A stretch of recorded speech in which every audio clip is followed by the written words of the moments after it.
So good morning, everybody. Since we're live, we'll start a couple of minutes early. Welcome to our virtual town hall panel. This panel is being sponsored by the City of Steamboat Springs and Routt County in partnership with the Steamboat Pilot and Today. I'm the editor, Lisa Schlichtman, and I'll be moderating the panel. Today's panel is focusing on the Routt County Board of Health's third public health order that, among other things, requires people to wear face masks in public and also requires all essential businesses to have a COVID-19 mitigation plan in place. We have had a lot of questions about this from the community. And so I'm going to start with the questions right away because we have quite a few. Let me begin by introducing our panelists. And if you guys would just wave for our audience. So first is Routt County Commissioner Tim Corrigan, Steamboat Springs City Council President Jason Lacy, Routt County Public Health Chief Medical Officer Dr. Brian Harrington, and Steamboat Springs Police Chief Cory Christensen. I thank you all for being here. I know this is a very busy time for all of you, but I know our citizens like hearing directly from you. So thank you. So first up, Tim, we'll start with you. What is the legal authority for Routt County to issue public health orders? And as a little bit of a follow-up, is this a violation of people's civil rights? So in all of our public health orders, right in the very beginning, under the recitals, under recital number B, and I'm just going to read it out loud. It says, public health has the statutory authority to investigate and control the causes of epidemic or communicable diseases and conditions affecting public health, as well as to establish, maintain, and enforce isolation and quarantine, and to exercise physical control over persons within its jurisdiction as necessary for the protection of public health. Colorado Revised Statute 25-1-506, 3B, 5, and 6.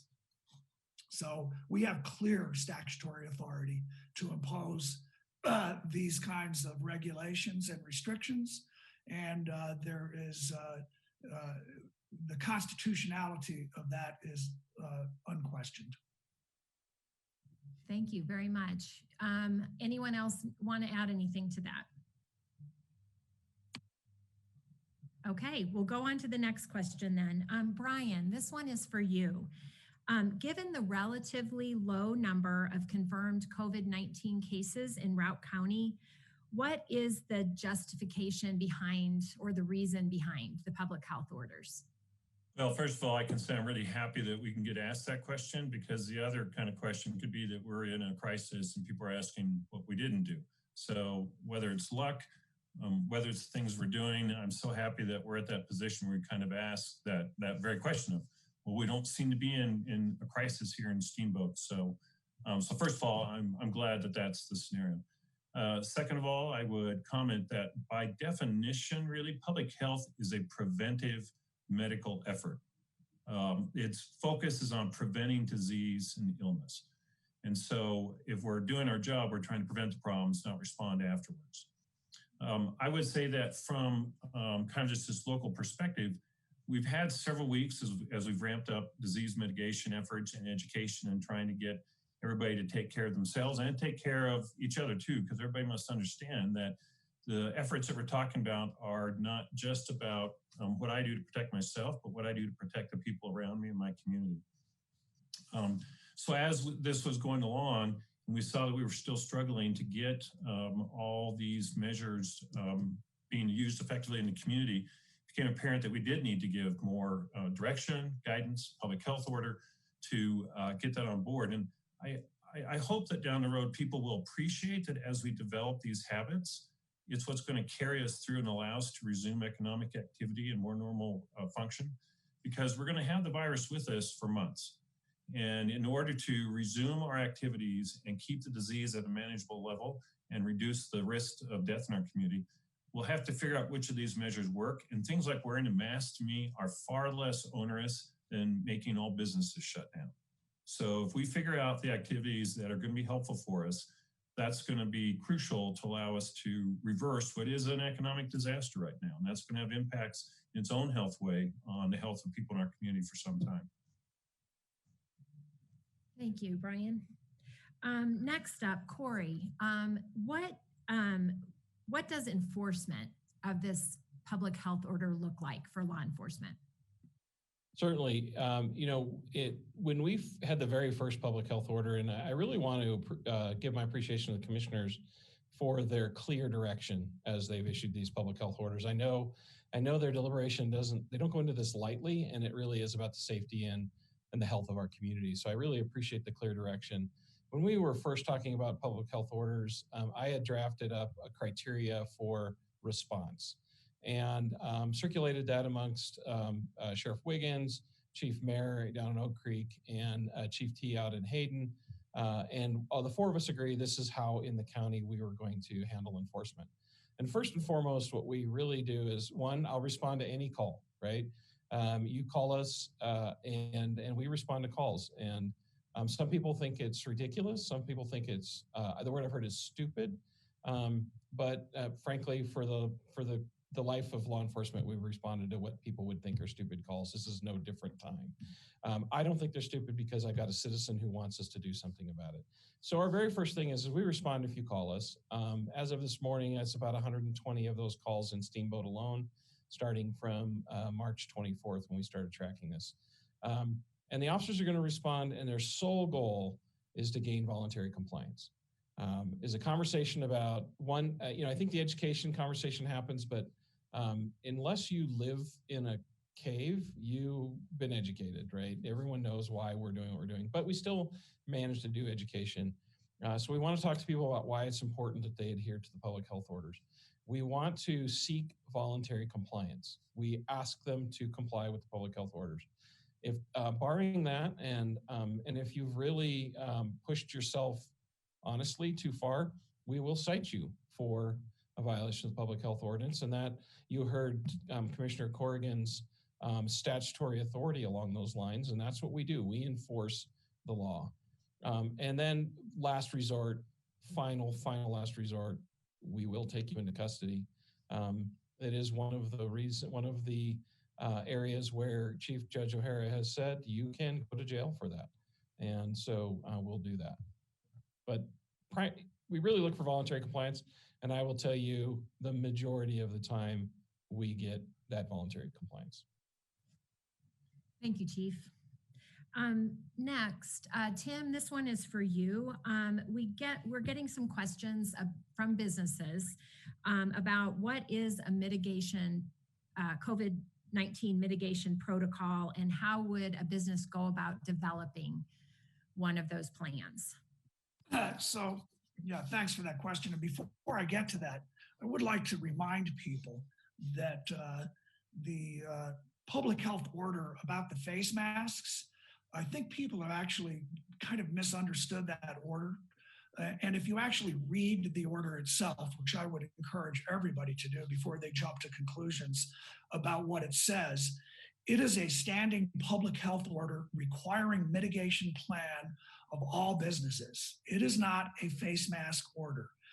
And so in that order, the mitigation plan, it does not require that people wear masks all the time in public places.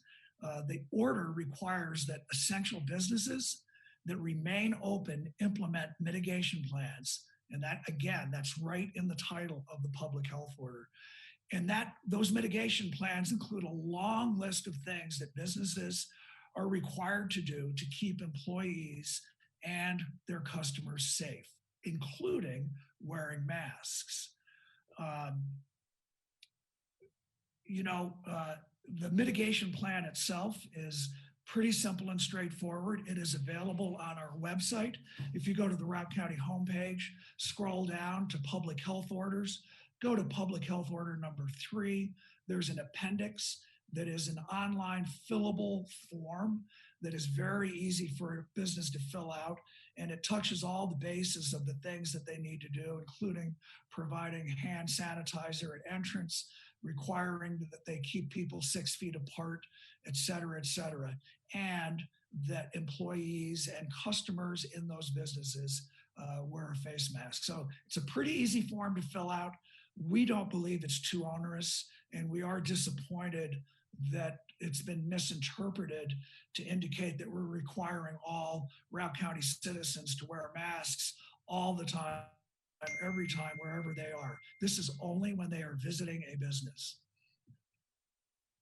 That's great to know. Thank you for the clarification.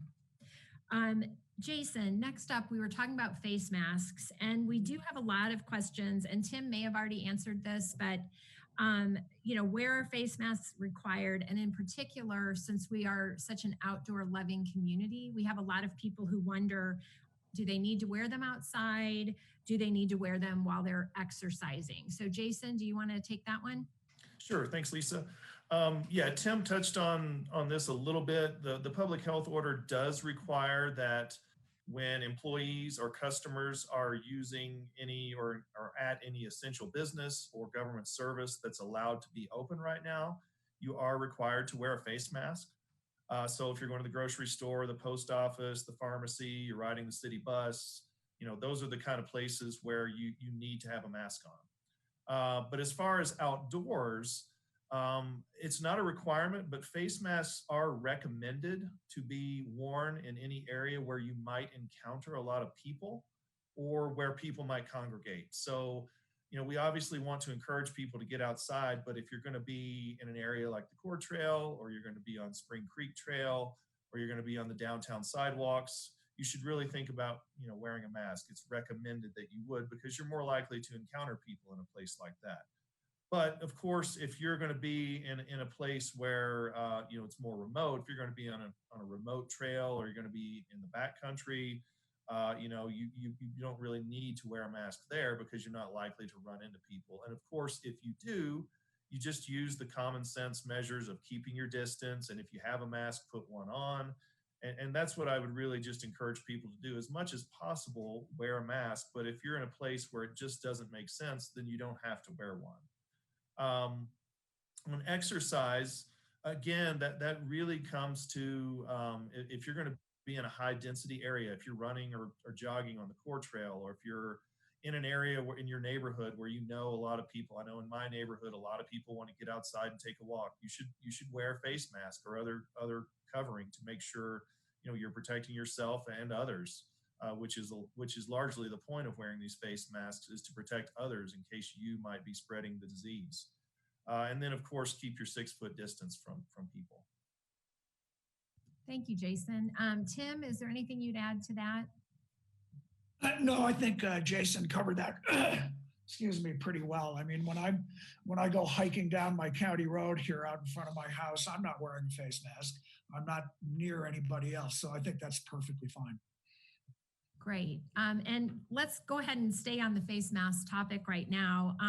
We have had questions, Dr. Harrington, about, why do I need to wear a face mask if it doesn't really protect me from getting the COVID-19 virus? So that's exactly true. Wearing a face mask probably doesn't do much for me personally. The reason that we think a face mask does help is it prevents the spread of the virus to other people. And I'll also comment, just in general, in medicine, we wear face masks in surgery. I still help out with C-sections occasionally. I'm not wearing a face mask to prevent me from getting something. I'm wearing a face mask so I don't spread bacteria and things into the wound or in the field. So the issue with the virus, though, well, one of the key points that I think has been out there a bit now is the fact that maybe up to 50% of people get infected with this virus don't have symptoms. We don't know everybody who's carrying the virus. So that adds to the importance of, say, me wearing a mask in case I'm carrying the virus and don't know it, and therefore reduce its spread. And then on the macro level, I think we've had evidence now that does suggest that those societies and communities who employ broad-based mask usage do reduce the risk and the spread of infection. That's come from overseas. Certainly that's been a key thing in some of these other countries that seem to have been successful. I don't feel that mask wearing is the most important thing that we're doing.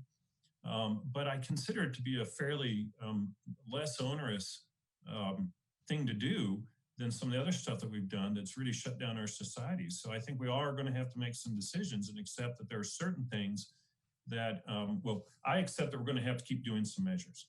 And I want us to find the measures that are least onerous, but still protect the public and each other from this virus. So for me, wearing a mask to protect other people from getting it is much less of a burden than it is many of the other things that we've had to institute. Thank you. Hey, Lisa, can I follow up on that real quick? Oh, absolutely. So I have to admit that I have a great deal of frustration about how this face mask issue has been interpreted. And Dr. Harrington did a really good job of explaining that it's not meant to protect you as an individual. It's meant to protect the people in your community that you live with from getting the virus. And it may be a crude analogy, but I still think it's a true one, which is I don't drive into Steamboat at 100 miles an hour. I mean, I could do that if we wanted to make the case that the only person I'm putting at risk is myself. But we have speed limits, not necessarily to protect me from killing myself. It's to protect others from being killed by a reckless driver. And while it may be a crude analogy, it is an analogy. And I think people have a social responsibility to protect their fellow citizens. Very good. And Tim, next question, I'm going to let you keep talking. People also have questions about what type of mask they should use and where they can get masks if they don't have one. So any crude piece of cloth would be just fine, hopefully in a couple of layers. I use a neck gaiter just because it's handy and I have it available here and I can just pull it up whenever I need to. That's adequate. Anything that covers your nose and mouth should work just fine. By the way, I was told that United Way will have upwards of 5,000 masks available for public distribution here within the next day or two. Great, thank you. Yeah, and that has been one of the really the silver linings to see all the people that are pulling out the sewing machines and kind of getting super creative. You can actually get some really cool looking masks. I think Chief has one that he showed earlier.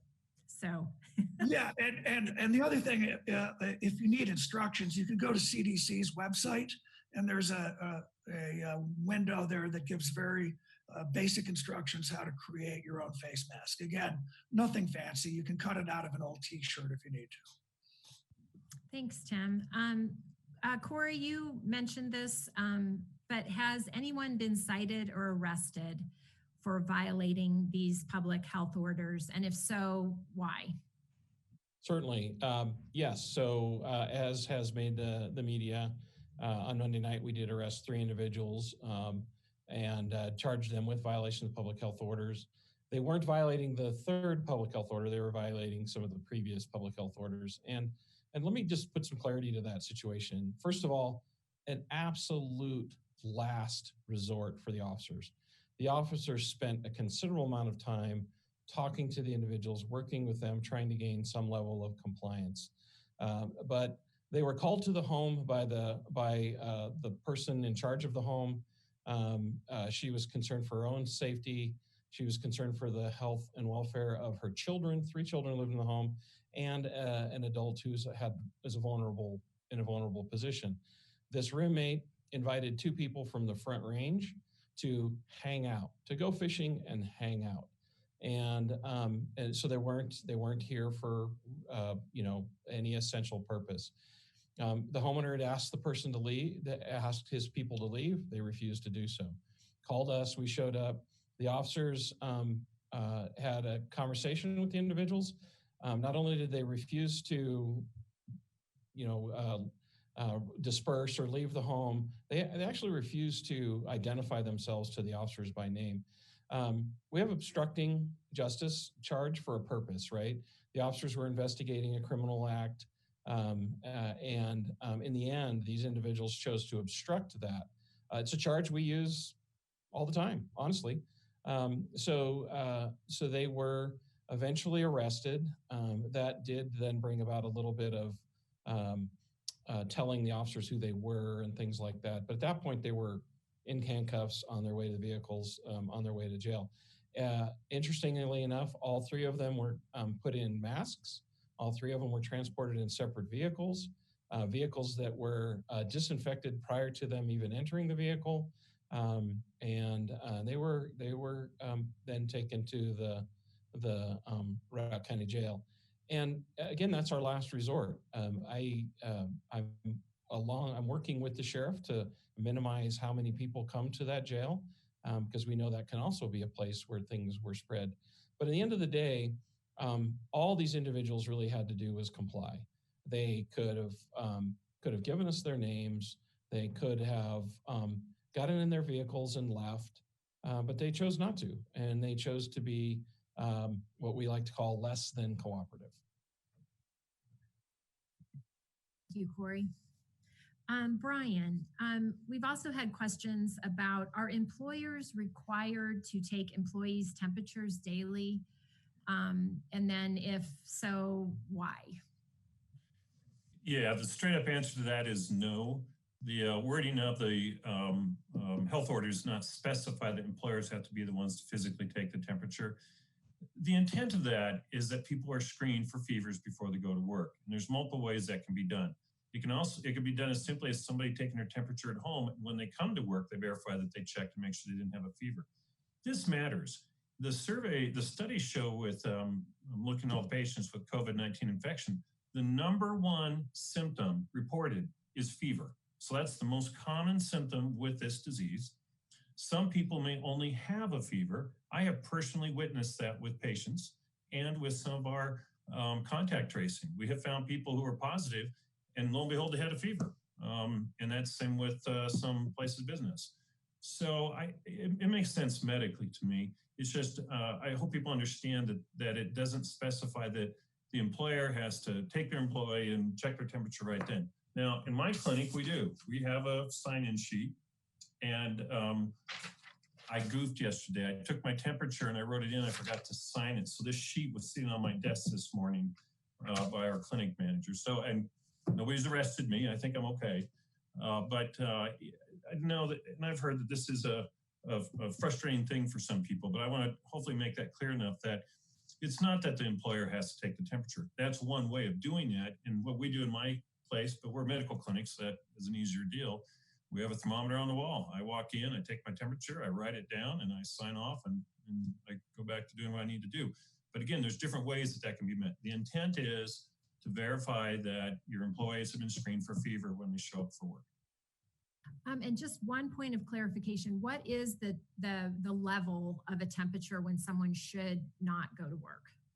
Yeah, I would say in medicine, we've gotten better at recognizing that 100.3 thing is not quite correct. Everybody has their own temperature set. Now, while it's true on average, 98.6 is an average human temperature, that can be different for everybody. So I may find that I tend to run a little bit high, for example. Maybe my baseline's 99.1, whatever.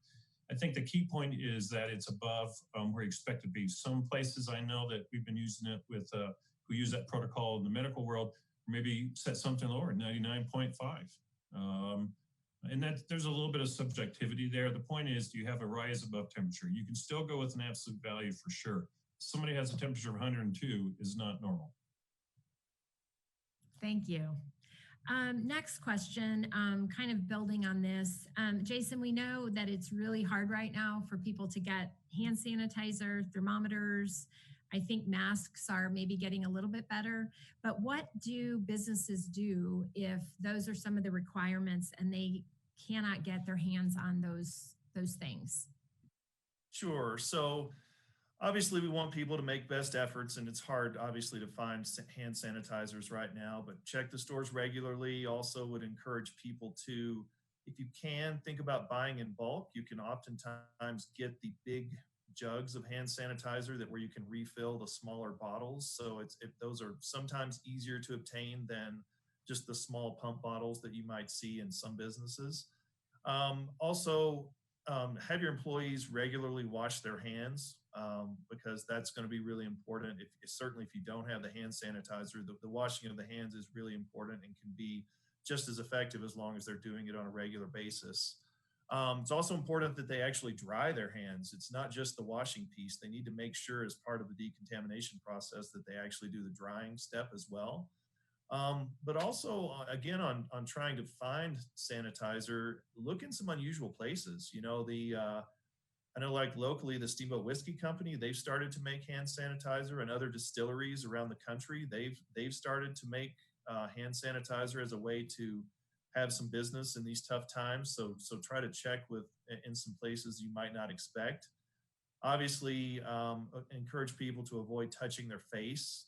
That's something to always avoid. And then as another practice, to regularly disinfect the environment with appropriate cleaning products. So, you know, particularly in those high touch areas, doorknobs, light switches, display areas that have high contact, that's really important, particularly if there is no hand sanitizer available, to use those regular cleaning products to clean those high touch areas. And Dr. Harrington touched on the thermometer issue. If you don't have one, and obviously it's not required that people or that businesses require a thermometer check at work, but at a minimum, employees need to do the self-check. And for me, and Dr. Harrington showed his screening form, we have an employee health screening form here at my office, and employees are supposed to confirm a few things. Number one, make sure that they don't have a fever. Number two, do they have a cough? Do they have shortness of breath? Or do they have any other symptoms? And they really need to just kind of go through that quick checklist every day to make sure they feel fine. And if anyone is showing symptoms, they need to go home.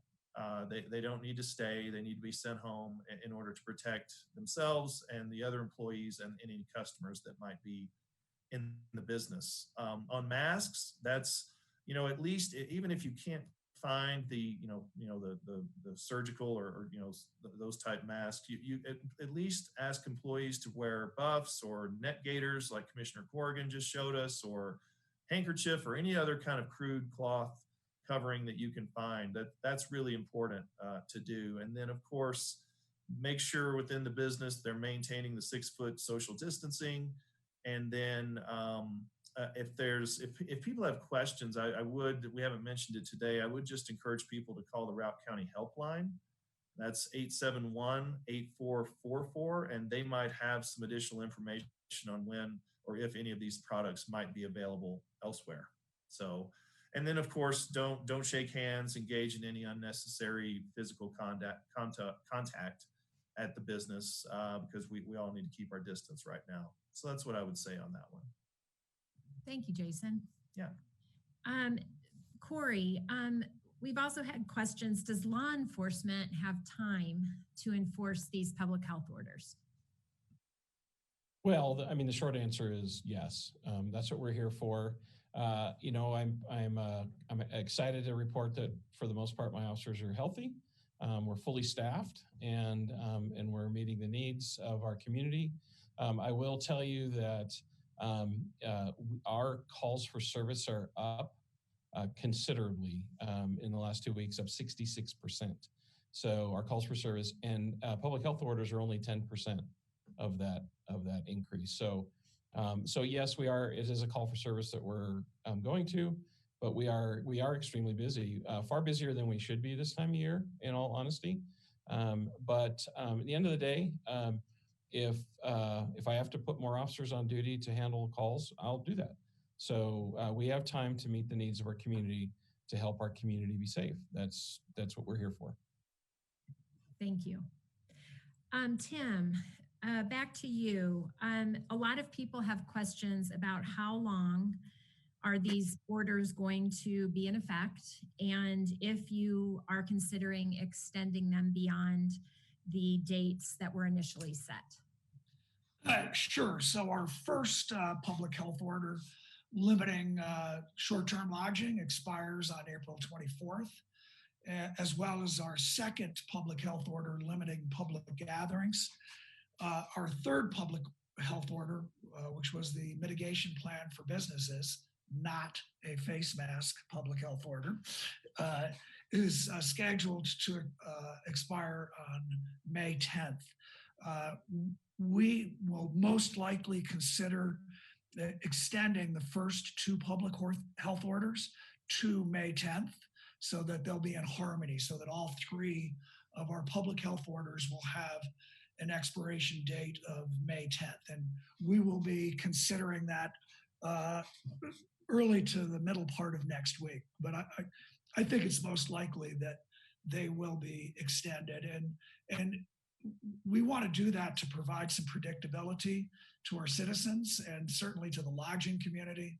We've had a lot of, I have to give high praise to our lodging community. They unanimously supported the short-term lodging prohibition. And they've continue to express support for continuing that until we get to a time and place that it will be safe to reopen. So I really would like to thank them for being as community-minded as they have been. The one thing that's a little bit of an unknown for us is what the governor will do with his stay-at-home order that is scheduled to end on April 26th. If he does choose to lift that order on April 26th, we may need to revisit our business mitigation public health order, because some of that relies upon language in the governor's order. But the short story is we're going to extend these public health orders until we have reason to believe that we can safely lift them. And we will certainly not be doing anything without the input from our Chief Medical Officer, Dr. Harrington, and our Public Health Director, Carrie Ladro. Thank you, Tim. Jason, do you have anything to add to that?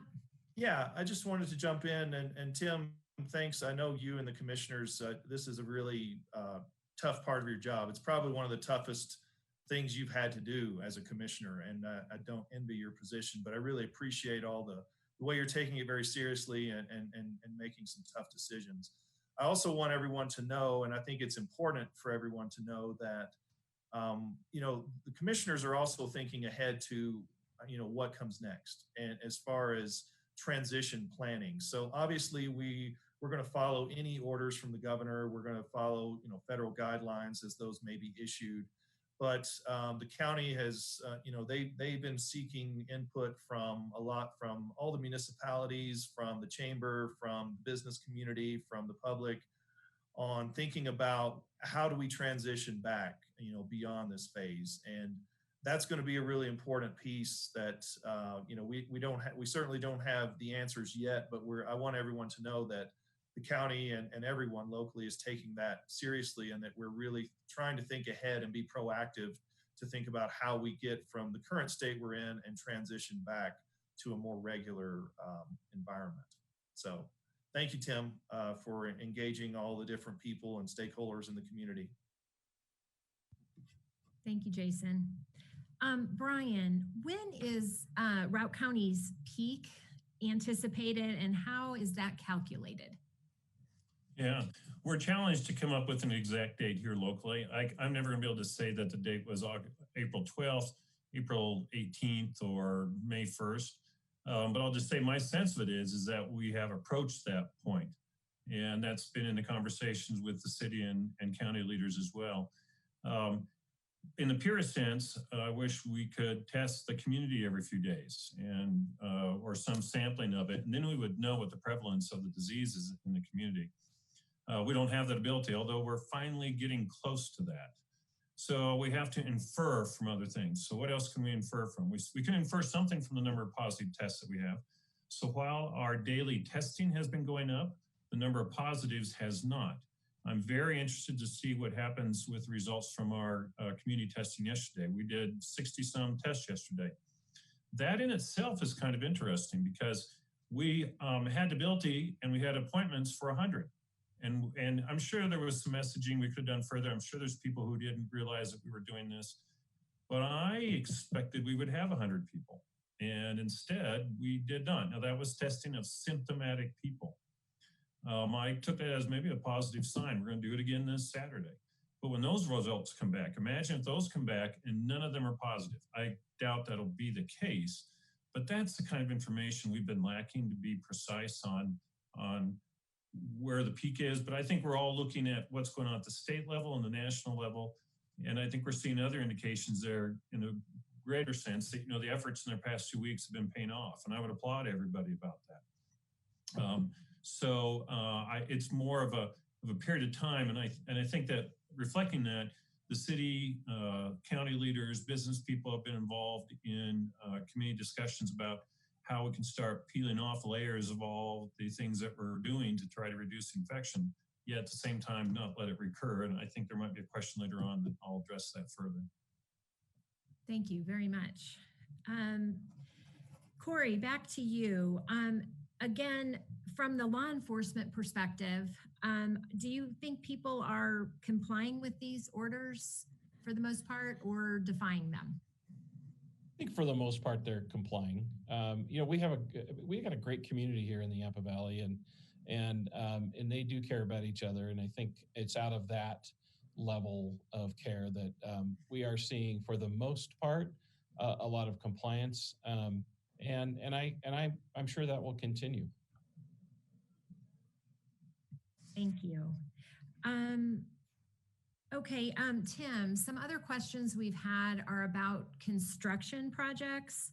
And I think the contractors understand the mitigation plans and all of that, but I think the community is wondering which construction projects are allowed to continue at this time and why.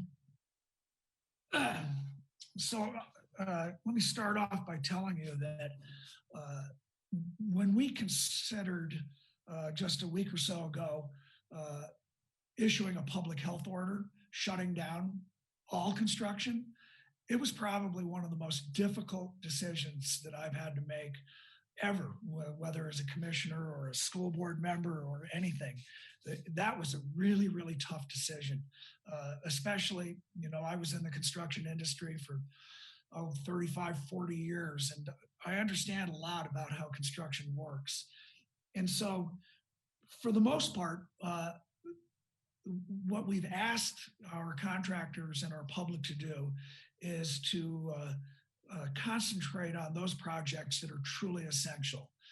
We have not come out and told any particular part of the construction industry that they cannot pursue their construction projects. We would prefer that they put off non-essential construction.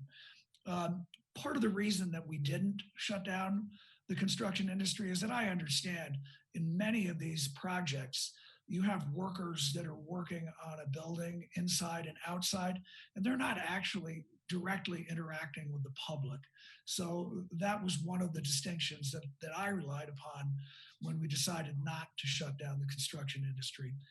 And the other part of it, and this really goes to the balancing act that we've had to take into consideration up until now, and as we're going to have to continue, as Dr. Harrington said, to make these determinations about what kinds of activities are appropriate and which ones are not, and why.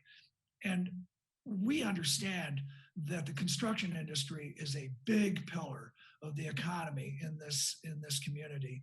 And we understand what the impacts would have been to send literally hundreds and hundreds of construction workers home and out of work, not to mention the downstream effects of all of the suppliers and the other businesses that rely upon the construction industry.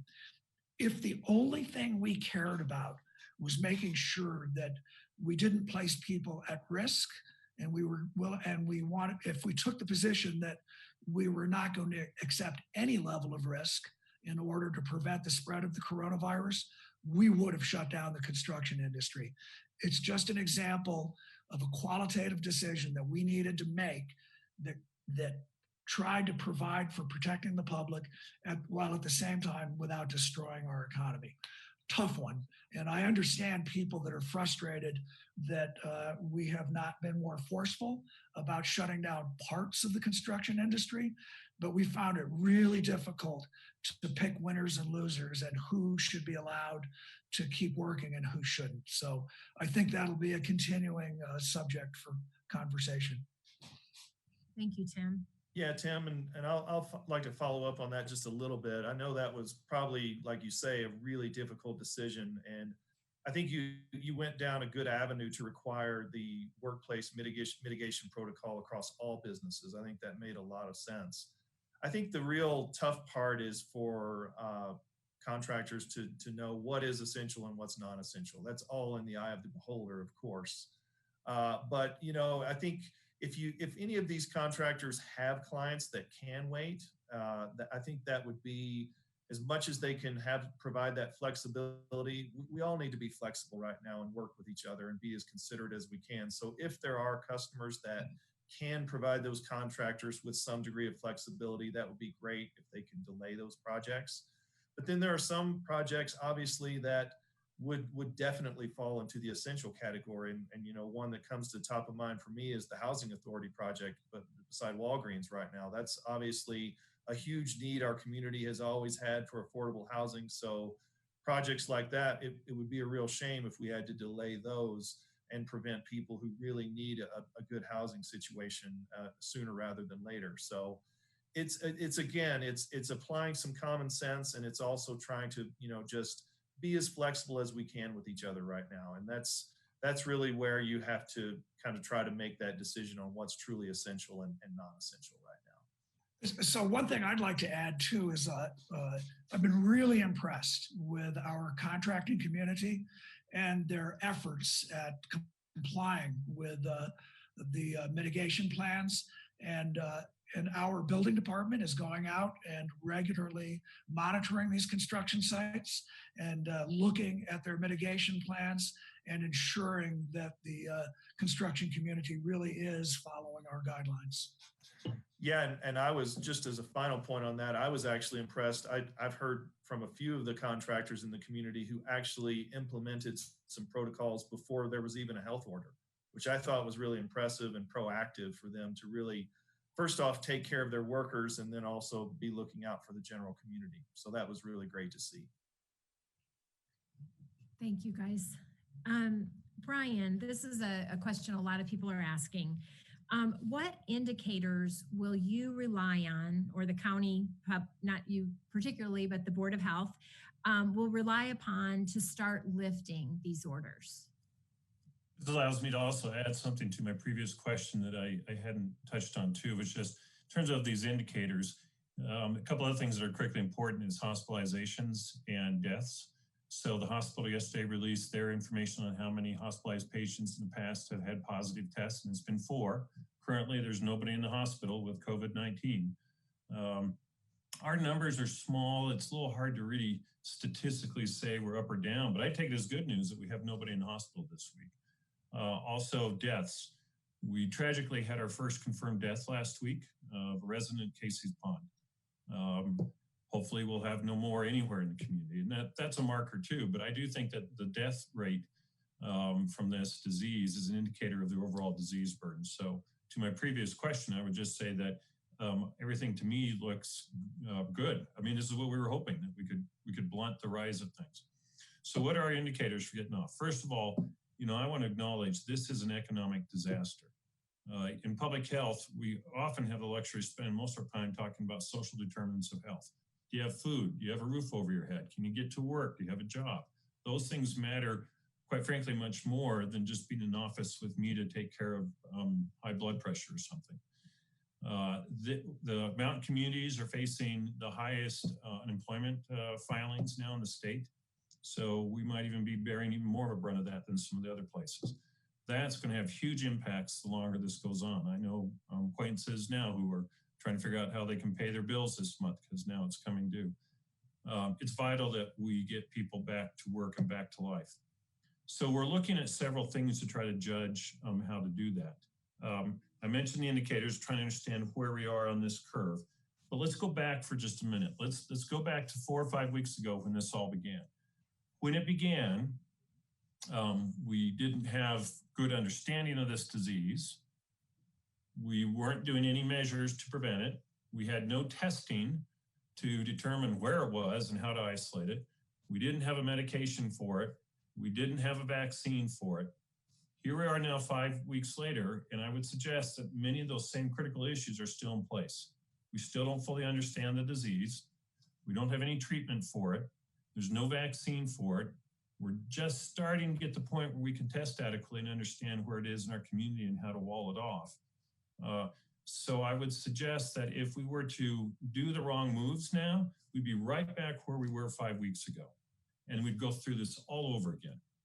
I think that would be horrible in its own right for a lot of reasons. If we make the right decisions now in a deliberate way, we can return the economy, return people's lives, but not rebound there. So along those lines, the things that we need to consider, we also had an issue 5 weeks ago of we didn't have the personal protective equipment.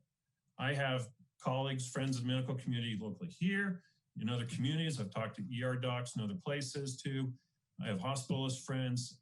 It is tragic what's going on in some of these places with the people dying in the healthcare community. I think many of us in the healthcare community feel a special connection to that.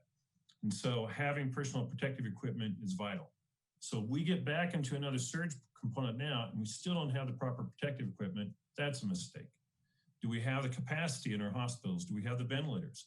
I heard this week that one of the new challenges that's arisen in the state is that we're getting short on the medicines that we use to ventilate somebody. We have to sedate people when we put a tube down your throat.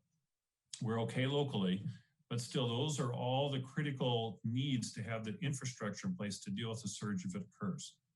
Then in addition to that, we need to figure out the testing regimen and have the ability to test all contacts of a case and isolate them. We have not had that ability. We're finally getting there. That's gonna be one of the pieces that is different. We now have the ability to test anybody in our community with symptoms. The hospital has reagent here and now is able to do on-site PCR testing. They only have a small amount. So that's being prioritized right now for people in the hospital going to surgery or something like that where we need to have a quick answer. But my and Carrie Ludwell, the public health director, our desire is that we have the ability to test somebody, have an answer within an hour, and act on it. So that's clearly the testing part is an important part of it. Now, the current testing we have is the PCR test. That helps us diagnose if you have the disease now or not. The other thing we're waiting for is the antibody test, which is really a plasma or blood test where you can check for antibodies. If we could tell somebody that they've been exposed, imagine, we could let people get back to work. They can go sit in a restaurant. They can do whatever because they're immune and they're not going to get it again. But we don't understand that fully yet. We don't know that the presence of the antibodies or not how long it infers immunity. So far, we have no FDA-approved tests to be used here. I can't vouch for tests that are brought in from other countries, although I will give the caveat that part of our delay in all these testings was because of the FDA delaying back in February, private vendors. So I don't want to say that just because we're waiting on the FDA that that's the right answer, but still we don't have any of the blood tests available yet. That'll be a helpful tool to have. I think it's going to be a lot of risk management. We've got to decide which risks are worth taking. And because there's great uncertainty with that, I don't feel that we're just going to be able to flip a switch and release everything.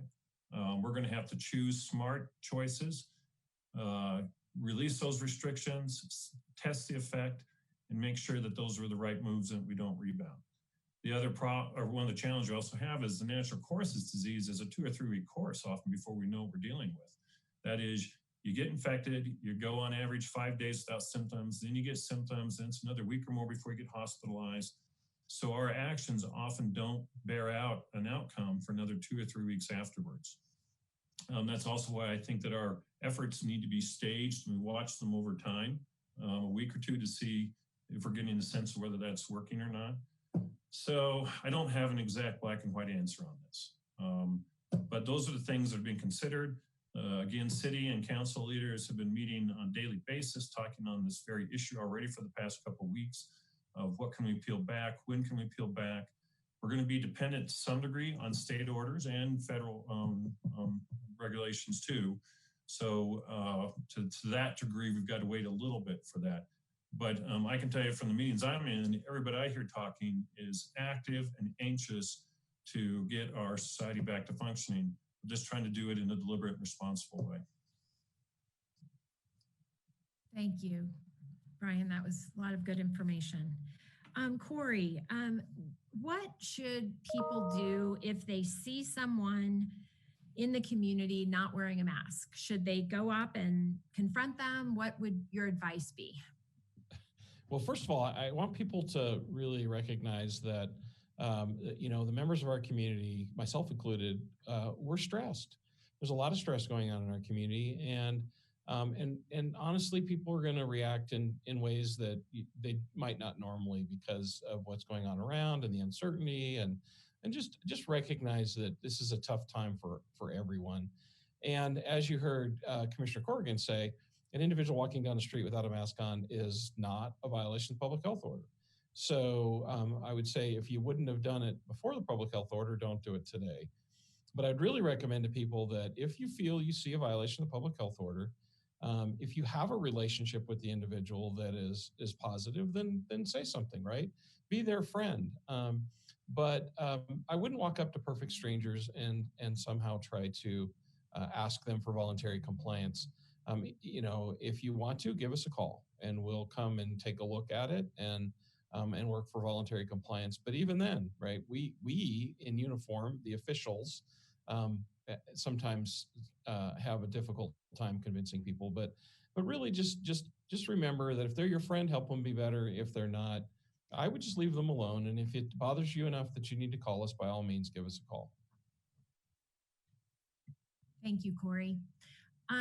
We have kind of a last question before you guys will have a chance to kind of say whatever you'd like to at the end, what we didn't cover. But a question that was sent to me this morning that I think most of you, maybe minus Cory, would want to answer. But to those who say that the medicine, in this particular case, we're talking about kind of all the restrictions, are causing more pain than the illness itself, what would you say to those people?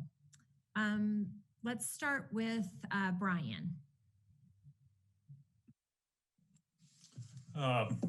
Yes, I ask myself that question every day.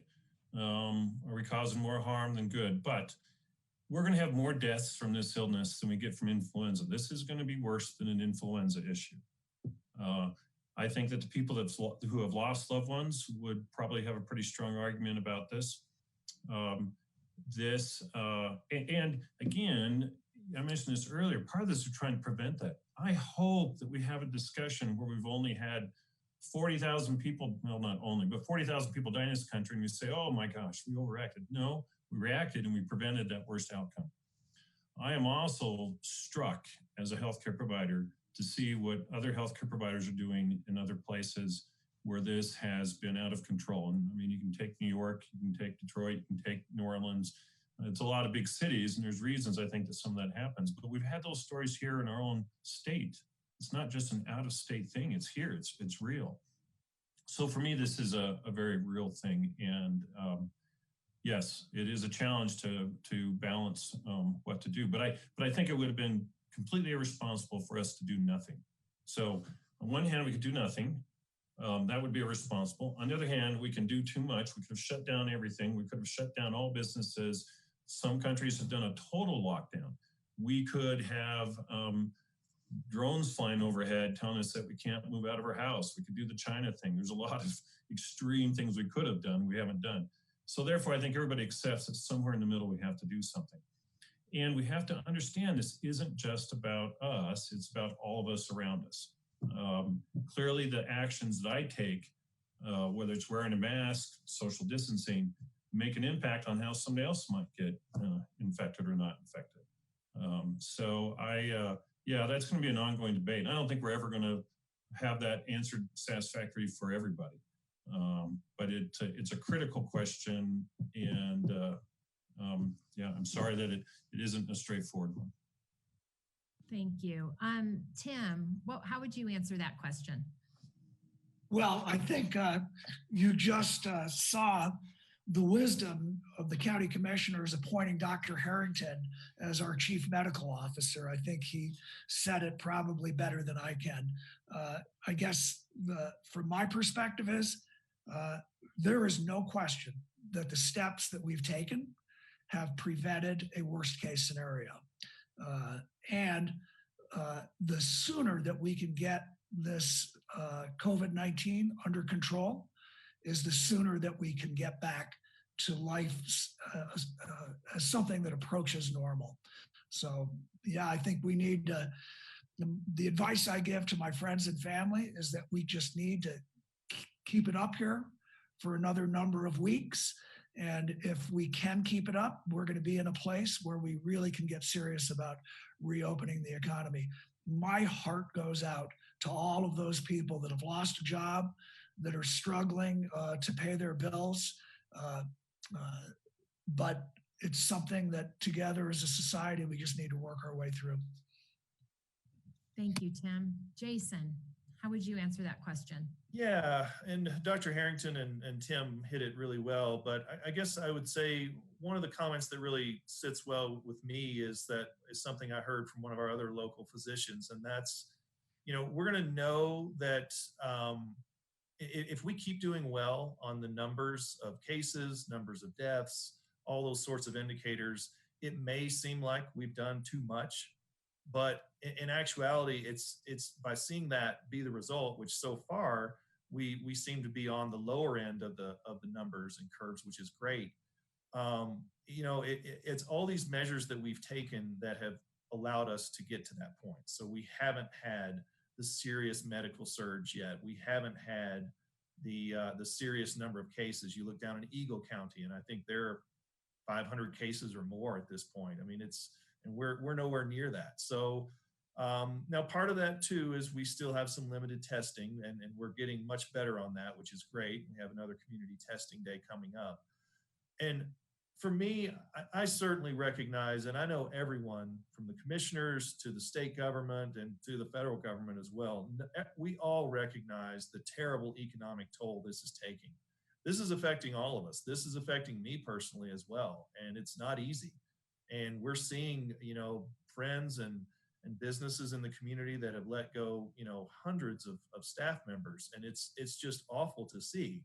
But at the same time, I think what we're hearing, particularly from our public health officials, and the real longer term concern is that if we start rolling back these restrictions too quickly or too broadly, then we could have a level of economic devastation that occurs again, and in perhaps even longer on the back end of this. So I think that's why we all have to remember this is not just government trying to issue orders to arbitrarily change our lives. This is really to try to help people stay healthy and to try to make sure we can get back to an economic situation that is as good as it can be as soon as possible. So I'm really heartened by what I see, and I know that we're getting a lot of good input from a lot of people, and I really applaud the public health officials and the county for what they're doing to try to help keep us safe. And I think it's done a lot of good so far. So that's what I would say. Thank you, Jason. Well, we're getting down to the end. So those are all the questions. And so I'd just like to give each of you an opportunity to make kind of a closing comment, something that maybe we didn't touch upon that you'd like to share with our audience. I'm sorry, Tim, go ahead. Yeah, thank you, Lisa, and thank you for putting this forum together. I guess I'd just like to express my thanks and gratitude to the community for really stepping up to the plate and observing the public health orders that we've put out there. We know that there's been a lot of consternation about the fact that these public health orders have fines and potential imprisonment associated with them. We have very little expectation that anybody will ever actually be subject to that. Our expectation is that people will voluntarily comply with this, and I think that is what we're seeing throughout the community. So we sent a letter to the editor, I think got published yesterday or today, that was really a heartfelt thanks from the county commissioners to the community for all of the sacrifices that they've made. Our thanks to our healthcare providers and to our first responders, the people that are on the front lines. Our thanks to everybody in the community for coming together and doing what it takes to get through this crisis. Thank you, Tim. Cory, how would you have a closing statement? Well, the first thing I would say is that these are really strange and difficult times, and there's no playbook. And I think that's the part that is sometimes forgotten. And what I could say is I being on the front lines, being on the phone every single day, working with our partners across the county, every single hand is on deck to try to make the best decision possible that is matching the safety and the health of our community. And I'm very proud of the elected officials in this, the cities, towns, and the county. They've been great partners, but there's no playbook. And at the end of the day, and I said this last time. At the end of the day, this is going to be over. And don't we really want to look back on how we treated each other and be proud of how we as a community treated each other? A person I listened to said, "Be a good human." And I think that's a simple sentence: is be a good human. So, and I think for the most part, in the Yampa Valley, we have it in us. Thank you, Cory. Brian, what would you say in closing? It pains me greatly that the things that we are doing to mitigate this disease are sometimes maybe a nuisance, but in many cases an onerous burden on people and have impacted people negatively. And I get that, and it bothers me every day. But I remain committed to doing this in a smart way and with an acceptance that we're facing a potential public health calamity with this virus. And we will continue to make efforts to do the things that will save our community. I'm already disappointed that we've had one death in our community. I don't want to see any more. But I think it's going to be critical that we all work together, we be kind to each other, and realize that what we're doing impacts the people around us. This is going to be our Challenger shuttle disaster thing. This is our JFK day. This is our 9/11. For a lot of, this will be something we'll have fixed in our memory. But I just want to wish my best to everybody, and I want to encourage everybody to make it a great day. And let's take care of each other. Thank you, Brian. And Jason, how about you? Why don't you close us out for today? Sure. So, yeah, I just also want to say a big thank you to the community at large. Everyone, I know everyone is making huge sacrifices right now, personally, professionally. It's really impressive, and it just really shows me. I've always known we've had quality people here, but this is just reinforcing it. And I want everyone to understand.